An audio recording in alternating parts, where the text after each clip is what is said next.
Well, it's about 4:15. It's been a couple days.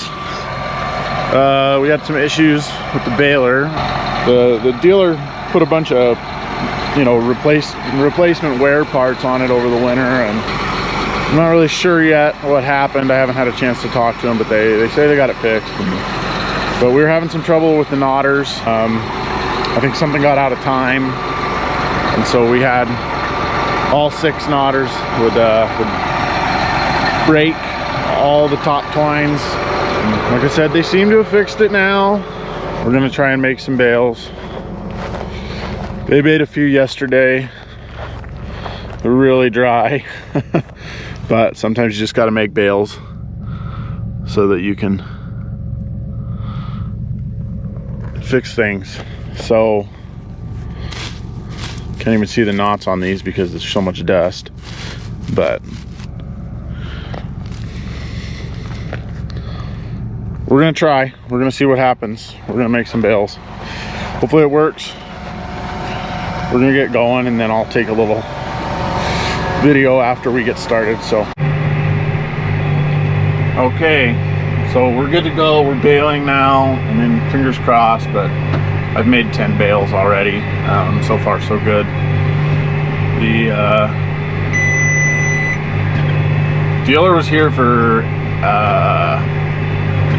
8 hours yesterday working on this thing. A lot of that time was spent, I think, just digging the hay out of the baler.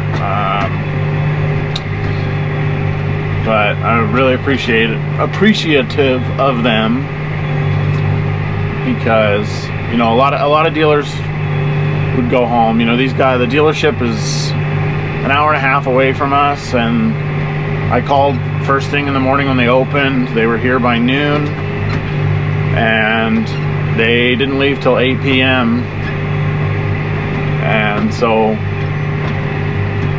you know, that's a big part of why we bought the chrome baler. And we have a great local Massey dealer as well. But, you know, on top of great service, and then also we just really like the chrome. We think that it makes a nice bale. And so glad to have it working again. You know, things happen, things break, nobody's perfect. So look back there. Let's see, can you see? My window's really dirty. We're gonna try to get that cleaned up later. But we're picking up hay. There's some flags up there. You'll see those reflectors drop in a second. So that's your signal that your knotter's tripped. And what was happening before is and if they break, they go down. So if you break a top twine, that reflector, that flag, will stay down.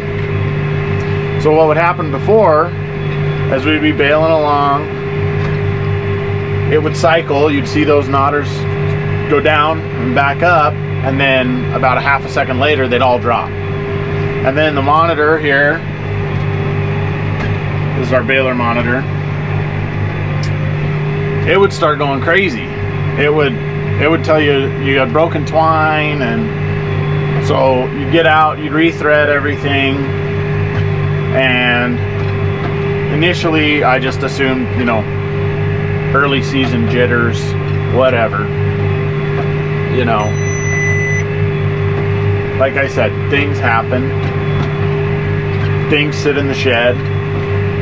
You get a little rust, a little corrosion. You know, it was dry and it was in an enclosed building, but you know, you never know. If you had a little rust somewhere already, it can grow over winter. So, and sometimes, you know, you got to get a couple of bad bales out of the way. Anybody that has older equipment, they know that for sure. I mean, we have some old Freeman balers, and sometimes they're great right out of the gate. Sometimes you got to make 2 or 3 broken bales. But the difference is that's 100 pounds, and these are, you know, 1,400 pound bales. So you can't keep making a couple broken ones and rethreading your knotters every bale. And so luckily I'm glad they were able to get it fixed. It seems to be working great now. Like I said, I think there was some timing issues, but things happen. It works now.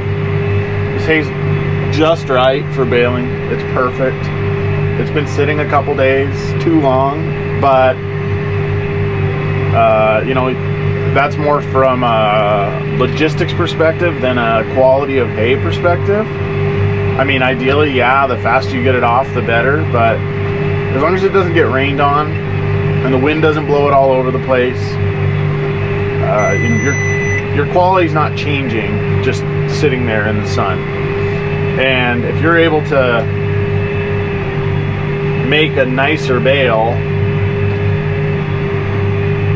you know, the drier your stems are, if you get down to no stem moisture and then the dew comes in and rehydrates it, softens the leaves up so they don't shatter, that's the best bale you can make. And that's what we're shooting for, but there's always a little residual stem moisture. You always have a little bit in the stems, you know, the stuff that was on the bottom of the windrow, or when you rake, you know, a little bit gets tossed right into the middle, it might get buried in there, has a little more trouble drying out. So we're always kind of fighting for that perfect balance of dry enough stem moisture and then getting enough dew back in it to have those leaves rehydrate. And so right now it's perfect. The stems are as dry as they'll ever be because this has been sitting for some of it 7 days, some of it 8. So, or is that, no, sorry. Some of it's been 7, and yeah, that's right. It's 4:30 in the morning. Give me a break. So we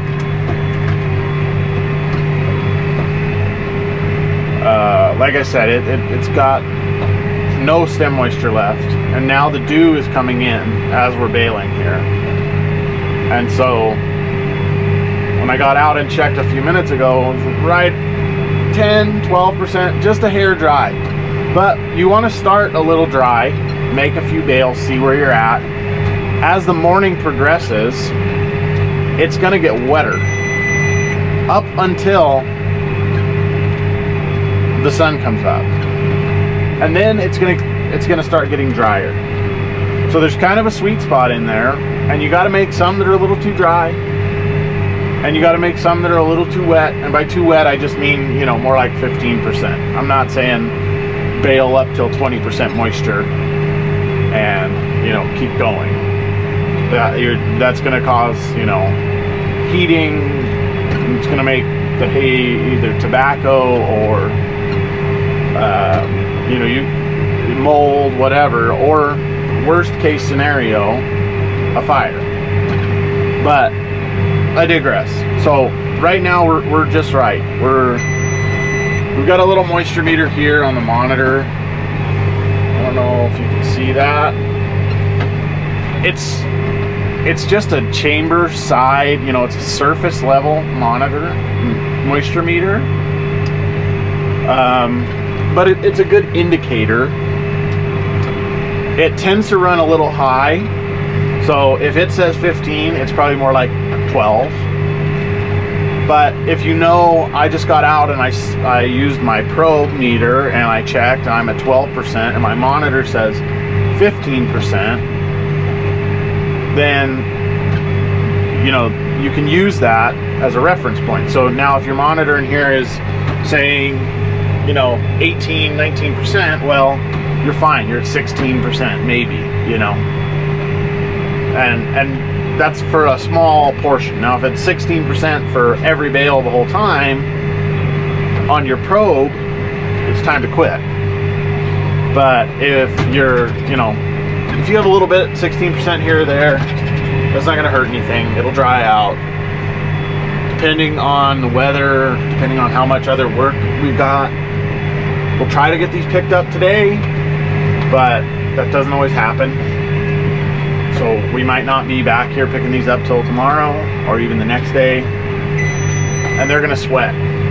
So if you make anything that you're concerned about, you're a little worried about, it's questionable, the best thing to do, just leave them out in the field for a couple extra days, let them sweat. Yes, they're gonna bleach, they're not gonna be as beautiful, but like I said, the quality of the hay is not gonna change. We sell pretty much everything based on a forage sample. We'll pull a sample from a bunch of bales, a core sample. We'll send that to a lab in California, and they'll run a sample on it. Different hay brokers, exporters, buyers like different labs. Typically we'll send it to whatever lab they want, or we'll ship it to them. They'll send it to the lab they prefer. Some want wet chemistry, some are fine with the near infrared, and that's where they take basically an array of infrared light, and the values that are output by that are directly proportional to a certain known quantity in the hay for each value, right?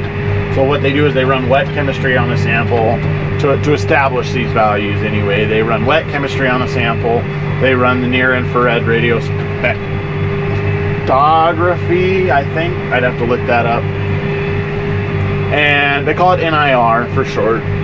So the NIR is then correlated to the wet chemistry, and over, you know, thousands and thousands of samples, they've built these models, and so they're able to pretty reliably say that yes, this hay is this based on the output we got back. Now, wet chemistry, that's going to be more like the actual, that's where all these values initially come from. So that's the original way to sample forage. So what they do is they'll take your forage sample and they run a bunch of different actual chemical tests on it. So they'll use various extractants. They'll use, you know, there's an NDF extractant, there's an ADF extractant. They'll run tests to check the protein level, and they'll even at the end they burn a sample, and whatever's left after they completely combust that sample is your ash. And so that's basically, your ash is going to be whatever minerals are in the hay, but mostly it's dirt. So, you know, you want low ash content. You're never going to have zero ash content, because like I said, the minerals in the hay are the source of your ash. But we want low ash content. We want high protein, high total digestible nutrients, high RFV, that's relative feed value.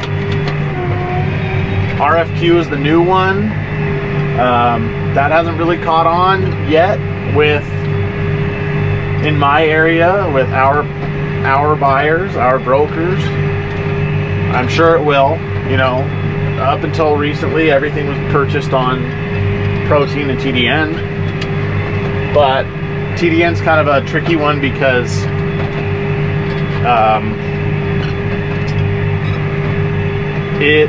there's like 10 different equations for TDN. So there's a California TDN equation, there's a Western TDN equation, there's a Eastern TDN equation. You know, every university that has any sort of agronomic program, agriculture program, at some point developed their own TDN equation, and some of them caught on. And so here, you know, 56 TDN is great. You know, 56 starts your supreme category, so that you're gonna have fair, good,